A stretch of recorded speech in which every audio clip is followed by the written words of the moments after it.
voilà deux personnes qui ont eu l'audace de vouloir prouver que ce compost était de mauvaise qualité.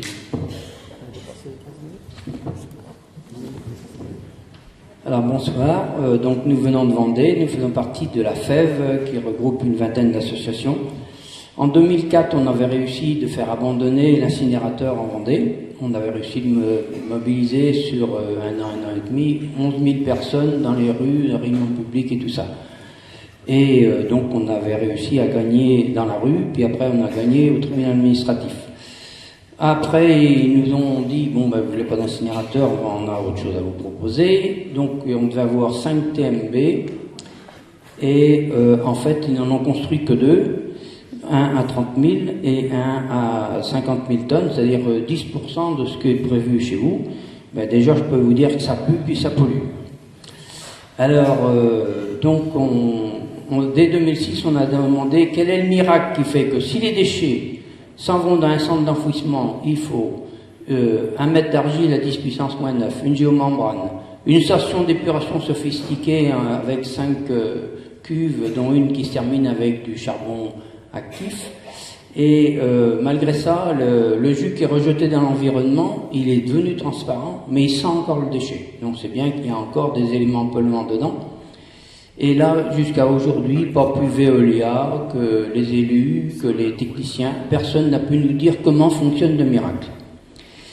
Et donc, cette année, on a récupéré sur la route une remorque qui roulait du compost du TMB, qu'on avait perdu comme les petits poussés tout le long du chemin, dans le chemin d'Ormont-Brement avec des trous, comme ça, et puis dans un virage, pouf. Il avait tombé une brouettée. Donc on avait pensé aller le voler dans le champ, mais là, on n'a pas eu la peine, il est tombé sur la route. Donc on l'a récupéré, fait analyser, j'ai les analyses ici, voilà. Et bien sûr, 2 mois après, quand on a reçu, c'était très pollué. Et suite à ça, donc on s'est réunis, je savais que c'était assez explosif ce document. Et donc on a dit, mais on les rend publics, bien sûr qu'on les rend publics. Donc on les a rendus publics. Donc il y a eu un bon article dans les médias, les télés aussi. Et puis, et les journalistes ont fait leurs travaux d'investigation. Alors ils ont demandé au laboratoire, est-ce que vous avez eu d'autres occasions de faire des analyses, un peu comme ça. Il dit oui, surtout chez vous en Vendée, là-bas, pour l'ERICA. D'ailleurs, c'était un médecin de Saint-Nazaire qui m'avait envoyé un échantillon que j'ai analysé. Et bon, on pouvait lui demander. Alors, il demande l'avis au médecin de Saint-Nazaire, qui dit oui. Mais d'ailleurs, faut croire que le laboratoire est très bon, puisque même Total n'a pas contesté les analyses.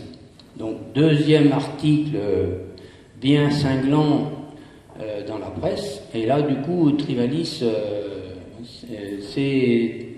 a décidé de porter plainte la semaine d'après. Et donc on a été tranquille pendant quelques mois là. Puis début du mois d'octobre, on a été mis d'abord au tribunal et là le juge a dit qu'il ne voyait pas de faute avérée, donc il nous avait mis en témoin assisté. Et 8 jours après, on a été reconvoqué pour demander si on avait bien dit ces phrases-là, voilà. Et puis donc on a confirmé. Puis, j'ai demandé au juge, mais je dis, monsieur le juge, est-ce que vous pourriez m'expliquer, je ne vois pas ce que j'ai dit de diffamatoire dans ce que j'ai dit. J'ai simplement dit que c'était ahurissant de vouloir épandre des composts aussi pollués que ça dans les terres agricoles. Alors là, il s'est tourné vers l'avocat avec un grand sourire et puis il a dit la diffamation en médias, c'est très aléatoire. Il est à clos le débat. Sauf que le lendemain, il nous a mis en examen. Donc, pour l'instant, on est mis en examen, on ne sait pas ce qui va se passer. On n'a pas encore les menottes. Bon, alors, pour dire que... voilà. Alors, en 2006, un TMB, ça devait coûter 11,8 millions. Parce que méfiez-vous des chiffres que vous sont annoncés. Hein. Nous, les élus, ils ont voté sur un TMB qui devait coûter 11,8 millions l'unité. En 2006. En 2012, le même TMB coûte 37 millions. Alors j'ai demandé quand même au président Trivalis, j'ai dit à partir de quand est-ce que c'est du vol? Parce que le vol il existe en France, il est sanctionné. Alors à partir de quand? Je ne sais pas si dans la salle il y en a qui peuvent me éclairer. Alors j'avais prévu aujourd'hui, vous emmener une poubelle à 3 compartiments parce que on a quand même un cerveau, on peut bien trier, et donc une poubelle à 3 compartiments, donc si on met là les fermentescibles, là les recyclables, et puis là les ultimes, c'est le même geste. À partir du moment qu'on a ça sous la main, ça coûte rien et ça c'est tout de suite efficace et on fait un très bon compost parce que justement, ça n'a pas été, les trucs ne sont pas mélangés.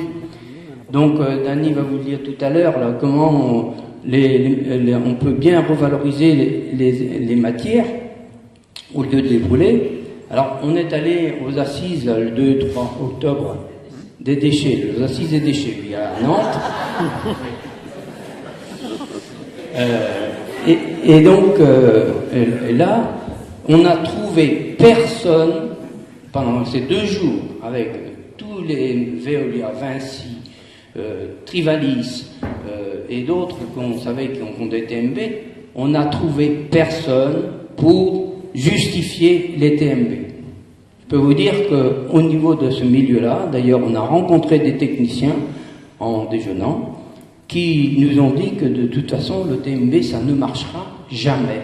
Les techniciens eux-mêmes le disent, parce que c'est un mauvais procédé puisque ça part avec des produits mélangés. Alors, pour terminer, je dis que je préfère être mis en examen judiciaire injustifié et non pas pour être mis en examen cancéreux contre lequel on se bat.